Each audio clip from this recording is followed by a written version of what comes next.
Olá, eu sou Everson Corrêa, bem-vindo ao Santa Pua, seu podcast para colocar a meta no bolso. No nosso primeiro programa, eu havia dito que a ideia do Santa Pua era trazer dicas, pílulas, estratégias para a área comercial e no futuro entrevistas e bate-papo com profissionais da área de vendas, tentando assim trazer sempre novos conteúdos para vocês. Porém, montando a pauta dessa semana, eu pensei como eu consigo deixar o Santa Pua um pouco mais democrático, especialmente para os profissionais mais júniores e para quem não trabalha na área comercial, mas que quer trabalhar com vendas no futuro. E eu acho que seria bem legal se eu trouxesse alguns conceitos antes de dar alguma dica sobre aquele assunto.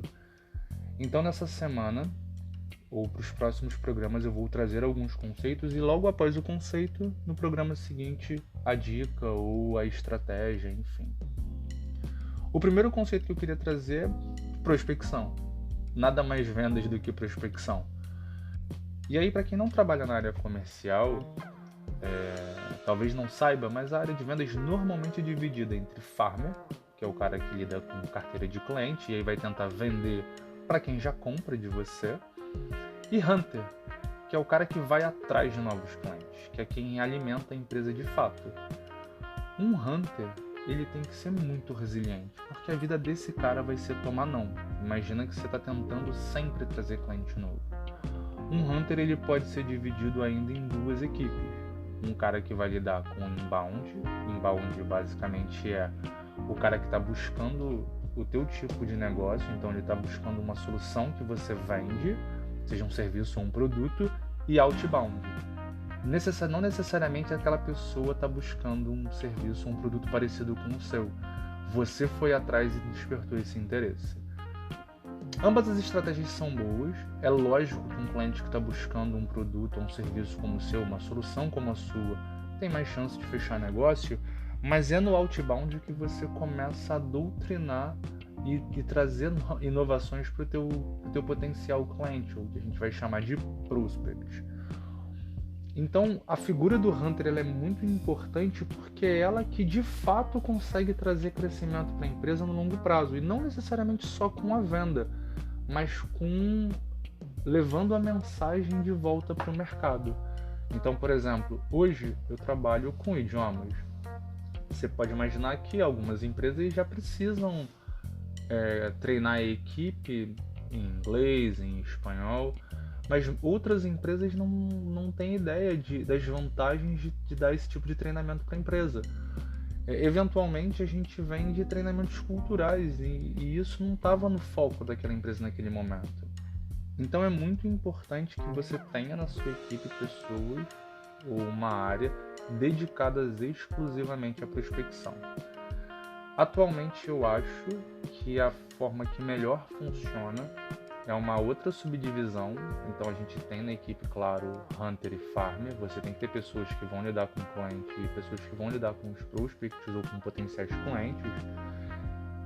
E ainda assim, na equipe de Hunter, você tem que ter uma pessoa especialista em prospecção que vai passar o tempo dela sempre cavando oportunidade, que aí hoje eles chamam de SDR ou SDR, e você tem que ter o closer, que é o cara que vai conduzir a negociação de fato, vai enviar proposta, vai fazer follow-up. Para mim, um closer ele pode prospectar no tempo vago, não tem problema, mas um SDR não pode tocar negociação, porque é natural que a negociação acabe deixando a prospecção de lado e você não vai enchendo o topo do teu funil. Talvez, quem sabe, o próximo bate-papo não seja sobre pipeline e funil de venda. Beleza? Então esse foi o conceito básico de prospecção, que é ir atrás de novos clientes. E no próximo programa, 5 dicas do que não fazer numa prospecção. Beleza? Valeu, galera!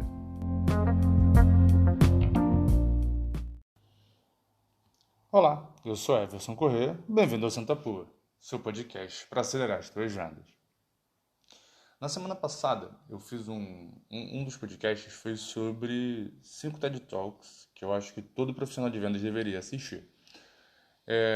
Dentre esses TED Talks tem alguns que eu gosto muito, acho que disparado é o da Amy Cuddy, que fala sobre posições de poder, mas ali dentro dos TEDs, tem um dos assuntos é o que mais me interessa e é o que eu acho que é mais importante para um bom profissional de vendas, que é, como diz o título do podcast, sobre storytelling, ou como contar uma história.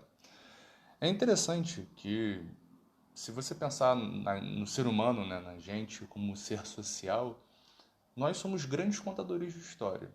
A tradição oral na raça humana é algo que vem de milênios. Né? Se você pensar que a escrita tem, sei lá, pouco mais de 4, 5 mil anos, todo o resto da nossa história era transmitido de boca a boca. Talvez pelo ancião da vila, para as pessoas, para os mais jovens, para os guerreiros, enfim. Talvez por isso a gente seja tão ligado em histórias e fica muito mais fácil entender como alguma coisa funciona quando a gente conta uma história. Por exemplo, se você pensa na astrologia, em como olhar para o céu, dependendo da época do ano, a posição das estrelas e como aquilo podia influenciar na nossa vida. Você podia simplesmente dizer, olha, chega nessa época do ano, chove mais, então você vai passar por algum tipo de problema, vai passar por seca, ou é uma boa época de plantio, ou vai ser uma época de colheita. Ou você pode dar tom meio mágico, você pode dar um tom meio lúdico para aquilo que você enxerga no céu e diz, olha, quando as estrelas estão nessa posição, tal coisa vai acontecer, e aí você vai ter a ajuda do céu ou dos astros, enfim. O ser humano é um bicho contador de história. Nós somos contadores de história. E é por isso que você consegue perceber de maneira muito fácil como as empresas tentam se conectar com a gente através de histórias, como eles apresentam serviço, apresentam produtos, se apresentam como uma história. A história ela dá uma humanizada no produto, ou na marca, ou no serviço, de maneira que quando você simplesmente vai fazer uma propaganda ou vai falar sobre um produto, você simplesmente pode dizer, Coca-Cola é gelado e vai matar sua sede, o que nem é verdade, Coca-Cola nem mata sede. Ou você pode humanizar. Então, se você perceber um comercial de Coca-Cola, por exemplo, ele vai falar sobre família, vai trazer, vai te conectar com um momento muito especial. Então, Natal, ou um almoço de domingo. Almoço de domingo, família, amigo, lembra Coca-Cola. Então, a empresa ela consegue te contar uma história sobre como aqueles momentos que você acha que são importantes e que eles são importantes para você vão ser regados a Coca-Cola. E quando você vai almoçar no domingo, que você quer tomar, quando compra aquele frango assado de padaria e vai almoçar no domingo com a tua família, você quer tomar uma Coca-Cola gelada. Esse é o poder da história. A história traz emoção. E a gente, apesar de parecer que o ser humano é um bicho muito racional, a gente é bem emocional. Acho que no futuro eu vou trazer alguns livros que eu gosto, que falam um pouco sobre criação de hábito, ou como parece, ou o ser humano aparenta ser um bicho racional, mas na realidade é um bicho bastante emocional. E é por isso que a venda ela é emocional. E por isso que é importante que um vendedor saiba contar uma boa história. Porque você pode simplesmente chegar no cliente e já sair falando sobre o seu produto, mesmo que você conheça o cliente e simplesmente vá conectando os pontos entre o que o cliente disse e o benefício que o teu produto oferece, o que é uma estratégia, mas você pode contar uma história. Você pode, por exemplo, dentro do que o que o cliente vai te dizer, ele vai ser o ambiente, né, onde você vai ambientar a tua história. Então, por exemplo, eu já disse para vocês em alguns outros momentos que eu vendo cursos de idioma. Quando o cliente me diz que, por exemplo, ele vai prover curso de idioma porque ele quer deixar os profissionais mais preparados para uma promoção futura, eu trago algum elemento de algum outro cliente antigo meu que tem o mesmo tipo de problema e ambiento aquele cliente como a nossa solução salvou a vida daquele cliente, fez economizar dinheiro ou aumentou a motivação da equipe ou como as pessoas passaram a perceber a empresa de uma maneira melhor e aquilo elevou a moral do time. Por isso é muito importante que um vendedor saiba contar a história.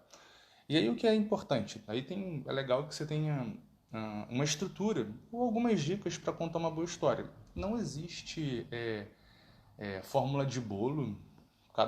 Você pode contar uma história de maneiras diferentes e pode ter sucesso de maneiras diferentes, mas tem as fórmulas consagradas, ou então o jeito mais fácil, pelo menos para você começar. Um ponto importante, organize suas ideias. Por isso que é importante você conhecer o cliente antes da primeira reunião, mesmo que na reunião você vá fazer perguntas que vão ajudar a enriquecer o ambiente da tua história. É importante que você já tenha uma prévia do que você vai falar e de como você vai construir aquela história, quem vai ser o herói, quais serão os vilões, enfim, como ele vai derrotar aquilo. Então, por exemplo, o herói pode ser o teu cliente, que é um jeito mais fácil de utilizar, e o vilão pode ser, por exemplo, o problema que ele tem hoje, que é latente, que atrapalha o desenvolvimento dele. É legal que você construa um bom enredo, a tua história tem que ser interessante, não dá para ser uma história que não emocione. Por isso que é importante entender que há o herói, que há o vilão, enfim. E por isso é legal conhecer bem o cliente, conhecer bem o teu produto, o teu serviço, para que fique mais fácil que você construa essa história. Por isso é legal escrever um script. Mesmo que você não use ele 100%. É bacana ter um script porque ele vai ser a fundação por onde você vai construir a tua história. É legal que você crie personagens. Então, por isso que se o cliente vai ser o herói e o problema que ele tem é o vilão, por exemplo, é importante que você ressalte esse termo heróico, esse personagem que é esse cliente. Se não vai ser o teu cliente, um cliente fictício, a persona que você definiu para o teu produto ou para o teu serviço. É importante que tenha pontos de virada na tua história. Para não ficar uma história linear, que tudo acontece perfeito, é importante que o cliente, por exemplo, quando eu vou vender idioma, eu sempre digo, por exemplo, você tem aqui um profissional que tem todas as qualificações para assumir um cargo de gestão, um cargo de supervisão, só que ele vai ter interação com pessoas de outros países, ele não fala inglês ou não fala espanhol, por exemplo. Esse cara ele perde uma oportunidade e ele fica muito triste, ele acaba ficando desmotivado e pode ser que você perca um grande profissional, porque ele pode ir para concorrência, enfim, alguém que invista em idiomas e que o ajude a se desenvolver. Por outro lado, num cliente que eu tinha que tinha um desafio parecido com o teu, eu tinha esse cliente, ele deu esse tipo de treinamento, ele deu treinamento de idiomas para todo mundo que era potencial. As pessoas perceberam bem a empresa, ficaram mais motivadas e quando apareceu a primeira oportunidade, a pessoa que já estava no radar foi promovida. Então, essa é uma forma de você criar um ponto de mudança, que você mostra como o seu produto mudou a vida daquele cliente e a percepção da empresa. E é importante que tenham ganchos, né? A tua história ela não pode ser, de novo, super linear, sem nada que seja emocionante. A tua história tem que trazer o cliente para perto de você, para perto do teu produto e que ele tenha vontade de ouvir mais e mais e mais para que, enfim, ele se conecte de verdade com a tua história. Enfim, esse é o ponto, talvez a dica principal é a tua história tem que despertar alguma emoção. O teu cliente ele tem que se sentir mal se ele não investe, ele tem que se sentir pressionado, ele tem que se sentir conectado com a tua história. Ele tem que estar conectado com os personagens na tua história. Então, basicamente é isso. São algumas dicas. Durante essa semana eu devo postar no meu LinkedIn, talvez amanhã, algumas empresas que usam bem o storytelling. Mas, assim, disparado, fácil, Coca-Cola. Eles são campeões em conexão. E uma que é mais antiga chama Marlboro. Eu não sei se você sabe, mas a Marlboro era uma empresa de cigarro quando ela foi desenvolvida para mulher. Era um cigarro mais leve e eles conseguiram dar uma super virada. E a Marlboro passou a ser um cigarro super ligado à masculinidade, liberdade. Não tem nada a ver com fumar. Tem a ver com... Se você fumar, você vai ser igual o personagem lá do comercial. Beleza? Espero que vocês tenham gostado. Até a próxima.